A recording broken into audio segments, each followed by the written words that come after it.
자, 유튜브 시청자 여러분들 반갑습니다. 얼음사이다입니다. 자, 최근에 윤석열 정부에서 제대로 한 건 해주고 있는 게 있습니다. 자, 앞으로 도심 제한 속도를 과거처럼 최고 시속 60km로 다시 상향할 계획이라고 합니다. 자, 문재인 정부 때 도입돼가지고 전국의 2,500만 운전자들의 가슴속을 그렇게 답답하게 했던 5030 정책이 드디어 사실상 폐기가 되는 거라고 해요. 자, 자세한 내용을 저와 함께 좀 더 자세하게 알아보도록 하겠습니다. 자, 최근에 경찰에서는 안전속도 5030 정책을 사실상 폐기하기로 했습니다.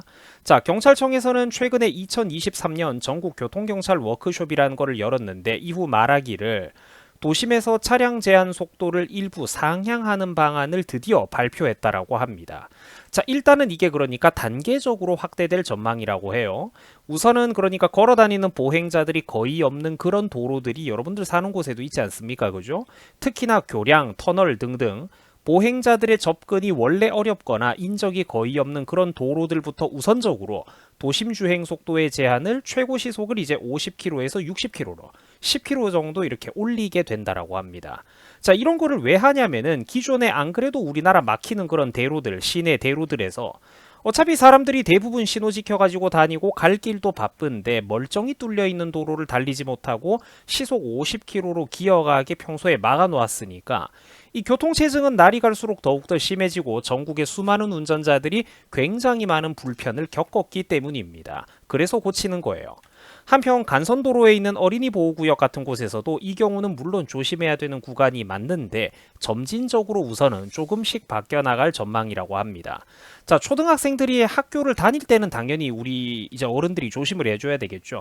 하지만 초등학생들이 하교하고 나면은 실제 그 길목에는 나이 어린 학생들이 많이 다니지 않겠죠. 특히 저녁 시간대, 퇴근 시간대라든지 밤 시간대에는 더더욱 그럴 겁니다. 이에 발맞춰서 어린이 보호구역이라고 하더라도 적어도 시간대별로 좀 탄력적인 차 등을 두겠다라는 것입니다. 그쪽의 도로 지형적인 특수성에 맞춰가지고 제한 속도를 올리거나 내리는 등 탄력적으로 속도 제한에 여유폭을 두게 될 전망이라고 해요.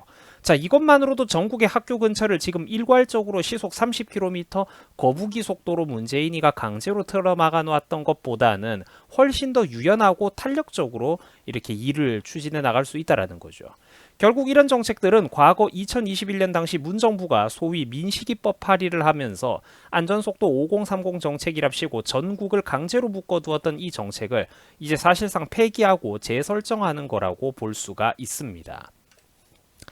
자, 그리고 운전하는 분들은 대부분 공감을 하시겠습니다만 원래부터 이 도심 제한 속도를 일괄적으로 50km대로 강제로 이렇게 규제를 하는 것은 수많은 운전자들이 그동안 정말로 많은 불만을 품고 있던 부분이었습니다. 자, 대로가 뻥 뚫려 있는데도 속도를 못 내다 보니까 가뜩이나 막히는 우리나라 도심 지역들이 더 많이 막히고 교통체증이 더 심하게 가중되는 경우가 굉장히 많았다라는 거죠. 60km로 달리면 그러니까 신호 안 걸리고 좀 뻥뻥 이렇게 뚫릴 수가 있는데 50km로 기어가니까 매번 또 걸리고 이 건널목에서 불안불안하고 이런 것들이 많았다라는 겁니다.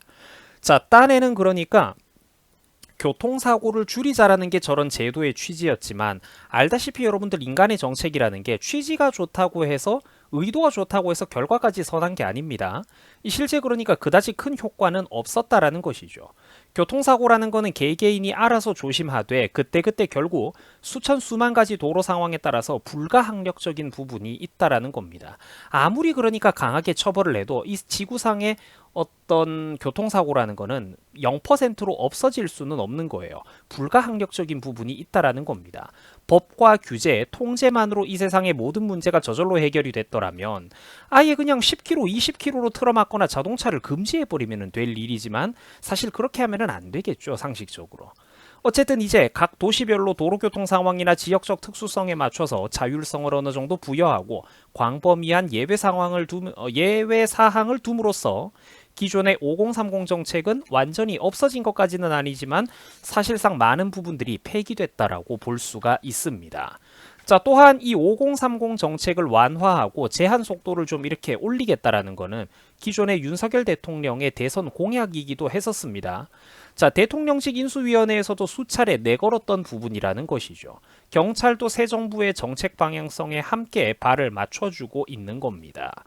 자, 실제로 우리나라 경찰은 이미 부분적으로는 이런 것들을 시행하고 있어요. 윤석열 정부로 바뀌고 나서죠. 지난해 연말부터 전국의 18개 시도에 109개, 246km 정도 되는 도로 구간에 걸쳐서 제한 속도를 이미 시속 50km에서 60km로 상향시킨 구간들이 이미 전국적으로 많이 있는 상황이라고 합니다.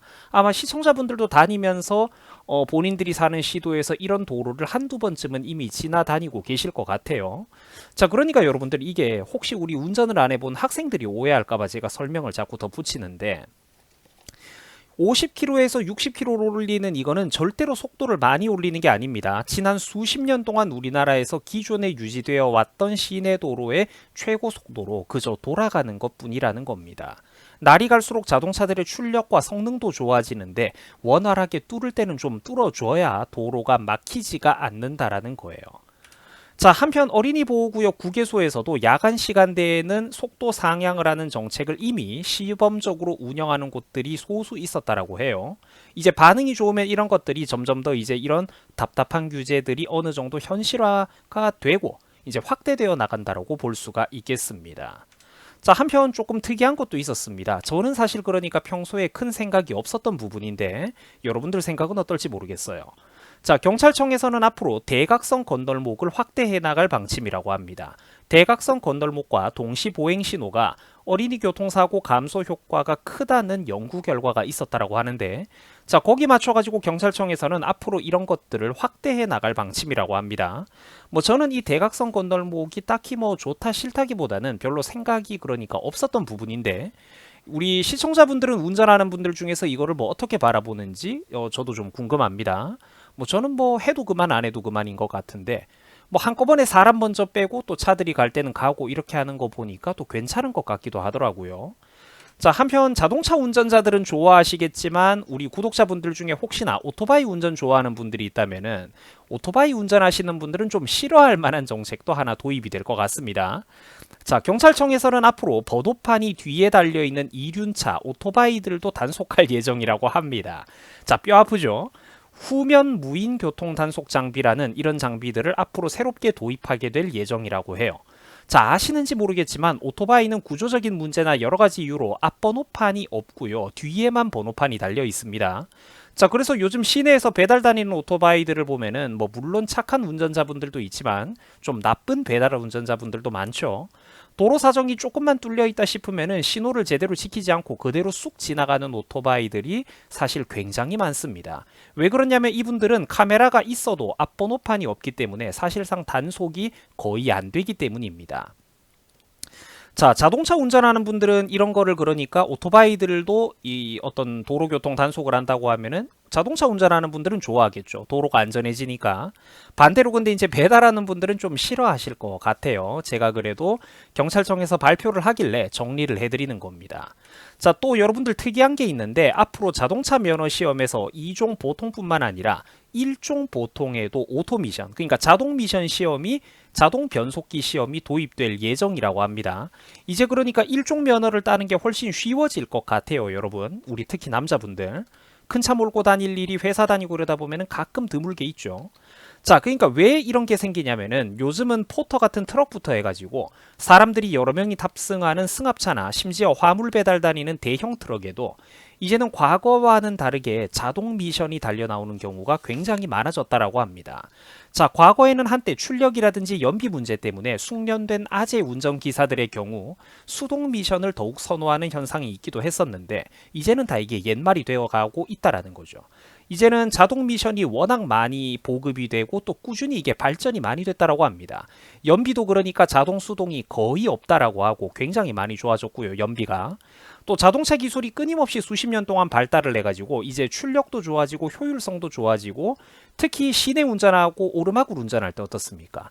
수동 운전은 굉장히 이게 그러니까 불편하고 피로도가 심한데 이 자동 변속기가 달린 차는 운전하기가 그러니까 브레이크하고 악셀만 밟으면 되니까 굉장히 운전 조작이 편하다라는 거죠. 자동 변속기가. 그래가지고 이제 이런 부분들이 많이 이제 개선이 되었다라고 해요. 자동 미션들이. 그래서 앞으로 남자분들은 특히나 1종 면허를 따는 게 훨씬 쉬워질 것 같고 여자분들도 이제 마음만 먹으면은 1종 면허를 2종뿐만 아니라 1종 면허도 얼마든지 이제 조금만 노력하면은 딸 수가 있을 것 같습니다. 자, 사회생활을 하시다 보면은 자동차 운전하는 분들은 많이 계시겠죠. 그래서 제가 오늘은 좀 특이하게도 도로교통정책 이거 그래도 중요한 뉴스니까 주요 변화점들에 대해서 여러분들에게 뉴스 정리를 또 빠르게 한번 해드려 봤습니다. 자, 시청자분들에게 부디 뭐 많은 유용한 삶에 도움이 되었으면 합니다. 영상이 유익하셨다면은 여러분들 그 엄지손가락 좋아요 한번 눌러주시고 유튜버한테 고맙다, 힘내라, 이렇게 또 영상이 되게 유익하고 고마웠다, 감사하다, 뭐 이렇게 여러분들 댓글도 좀 달아주시면은 유튜브 채널 운영해 나가는데 많은 도움이 됩니다. 자, 시청해 주셔가지고 감사드립니다. 여러분들도 오늘 밤 하루 이렇게 고생이 많으셨습니다. 편안한 밤 주무시기 바랍니다. 여러분들 수고하셨습니다.